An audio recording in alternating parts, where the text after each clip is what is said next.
Hello and welcome to my channel. This is Beverly Fells Jones, the Silver Fox of Consciousness, and it is time for an update on my paper bag floor. I did the original paper bag floor video for my friends that wanted to know what I was doing. And I put down this paper bag floor in my dining room, my hallway, and in my butler pantry. And people come in and they are just like, what is this? Is this stain? This isn't stain. What is it? But I want you to know that it has held up tremendously.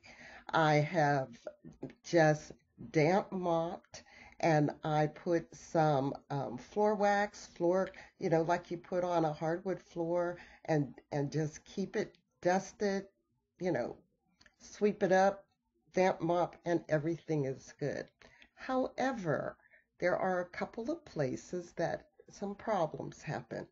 I had a guest and they had on high heels, and in a couple of places we got it chipped.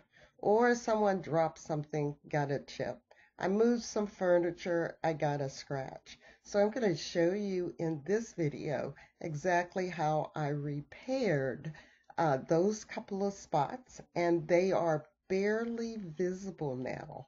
Um, and people can't really tell that there is a problem. So I'm going to shut up and I'm just going to turn on the music and let you see what we did and how the floor looks. Enjoy.